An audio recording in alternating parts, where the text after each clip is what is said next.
le concept de notre musée, c'est montrer à quel point derrière les choses que le public aime, d'une certaine façon, se cachent de grands artistes. Ça casse l'idée reçue que l'ordinateur a remplacé l'artiste. Au contraire, l'ordinateur vient vraiment en dernier recours pour, je dirais, enregistrer les séquences une fois que tout est terminé.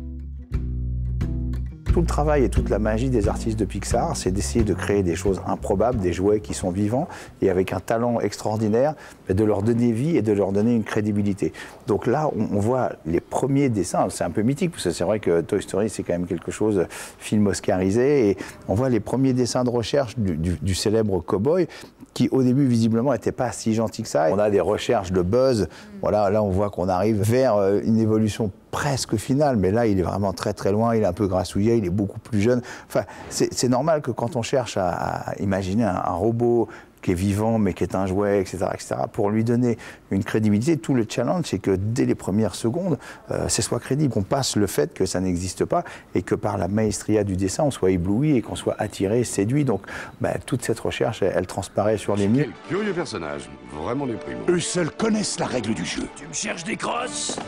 Canon ton dessin. J'aime pas les règlements. Les réalisateurs de Pixar sont souvent à la base des animateurs, donc ils ont une vraie maîtrise, il y a une espèce de chaîne qui se forme, les dessinateurs deviennent réalisateurs, etc. Et là, Pete Docter a dessiné cette espèce de personnalité des deux créatures qu'il veut avoir dans son film.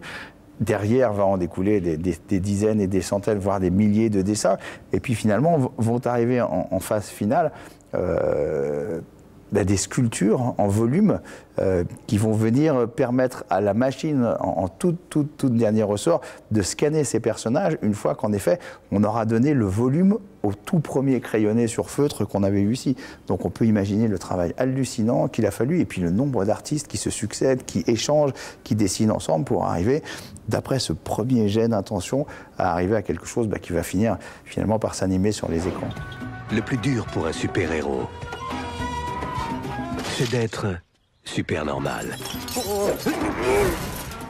Ici, par exemple, on voit une recherche qui est très intéressante sur les indestructibles. Ils ont fait plein de recherches de super méchants, de super héros, et ils se sont servis du collage. On est très très proche des techniques utilisées dans la mode. Utiliser aussi cette technique pour trouver des matières en fait dont ils ont besoin et qu'on retrouvera finalement dans le stade final est aussi quelque chose qui participe à la palette gigantesque des talentueux artistes de chez Pixar. Je suis Syndrome, vampire ennemi étant... Un dessin particulièrement spectaculaire, c'est le color script. En fait, c'est ce qui donne toute la lumière et toute la couleur au film. C'est-à-dire que plan par plan, les dessinateurs dessinent l'ambiance. Est-ce que ça va être chaleureux? Est-ce que ça va être inquiétant? Est-ce que ça va être lumineux? Est-ce que ça va être idyllique? Enfin, on voit ici comment le film s'anime, comment le film vit, et toute la lumière du film, qui est quand même une des immenses forces des films de Pixar. Le maître d'œuvre, d'une certaine façon, va être le réalisateur qui va finalement choisir entre plein de crayonnés proposés.